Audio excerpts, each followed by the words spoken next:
Dans cette vidéo de formation de l'Évaluation canadienne du savoir-faire physique, nous verrons comment mesurer les connaissances et la motivation envers l'activité physique avec le questionnaire papier ou en ligne de l'Évaluation canadienne du savoir-faire physique. Pour remplir la version en ligne du questionnaire, vous aurez besoin d'un ordinateur, d'une tablette ou d'un autre appareil portable sur lequel il est possible d'accéder au questionnaire en ligne. Préparation pour le questionnaire en ligne.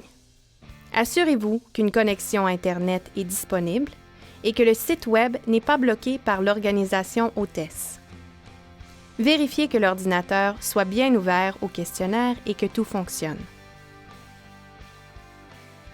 Pour remplir la version papier du questionnaire, vous aurez besoin d'une table ou d'un pupitre pour chaque participant, d'une copie du questionnaire pour chaque participant et d'un crayon ou stylo pour chacun.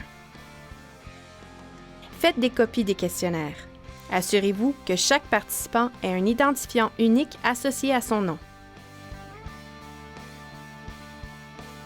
Pour remplir le questionnaire, chaque participant doit se connecter individuellement en suivant le lien fourni. Le questionnaire est administré sous la supervision d'un évaluateur. L'évaluation peut avoir lieu dans une salle de classe ou dans le gymnase, pendant que les enfants attendent de participer à une évaluation physique. Chaque enfant reçoit une copie du questionnaire et un crayon. Il le remplit à son propre rythme. Les évaluateurs peuvent aider à clarifier certaines questions lorsque nécessaire, en notant que les clarifications ne mènent pas les participants vers une réponse spécifique. Veuillez vous référer au manuel qui vous guidera vers les réponses appropriées à donner aux questions des élèves. Assurez-vous que les élèves répondent à toutes les questions. Les participants doivent 1. Répondre aux questions au meilleur de leurs connaissances. L'évaluateur doit insister sur le fait que la réponse recherchée est la réponse qui semble bonne aux yeux du participant et qu'il n'y a pas nécessairement de bonne ou de mauvaise réponse. 2. Demander à l'évaluateur s'il ne comprend pas une question. 3. Prendre tout le temps nécessaire. Assurez-vous que l'identifiant du participant est bien inscrit sur le questionnaire et que toutes les questions ont bien été répondues. La plupart des questions du questionnaire de connaissance et compréhension de l'activité physique sont à choix multiples. Pour celles qui ne le sont pas, voici quelques renseignements additionnels. Question 2. Bénéfices de l'activité physique. Chaque ligne est notée sur une échelle de 1 à 5. 1 correspond à « pas du tout d'accord » et 5 à « très d'accord ». La somme de toutes ces réponses fournit un score de bénéfice de l'activité physique perçu par le participant. Question 3. Barrières vis-à-vis l'activité physique.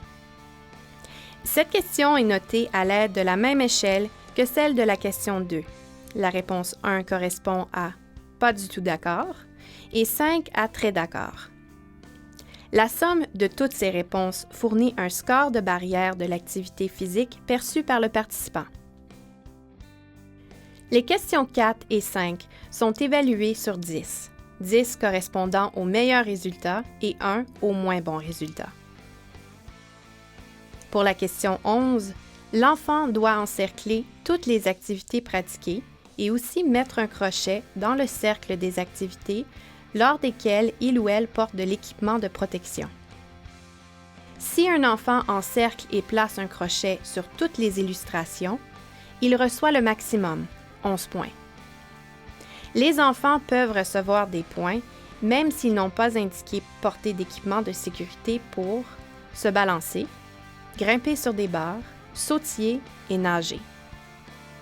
Un enfant recevra un pointage négatif s'il encercle une activité sans indiquer porter de l'équipement de protection pour les illustrations suivantes: motoneige, baseball, glisser, faire du patin à roulettes, du ski, du vélo et du patin à glace. Il est très important de mentionner que les questions 15 à 21 font référence à la semaine dernière du participant.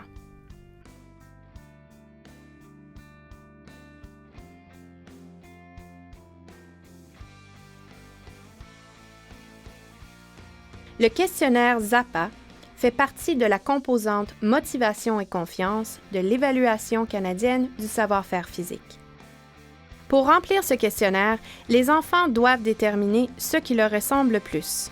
Par exemple, devant ces deux options, certains jeunes ont un nez sur leur visage, mais d'autres jeunes ont 3 nez sur leur visage. Les enfants doivent décider s'ils sont plutôt comme ceux qui ont un nez sur leur visage ou plutôt comme ceux qui en ont 3. Après avoir encerclé leur choix, ils se retrouveront encore devant 2 options. Très vrai pour moi ou plutôt vrai pour moi. Faisons ensemble la deuxième question de pratique. Certains jeunes aiment jouer avec des ordinateurs, mais d'autres jeunes n'aiment pas jouer avec des ordinateurs.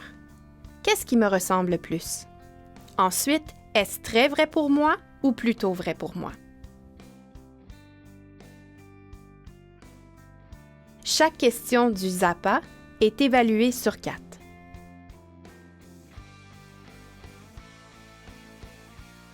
Visionnez les autres vidéos de l'Évaluation canadienne du savoir-faire physique.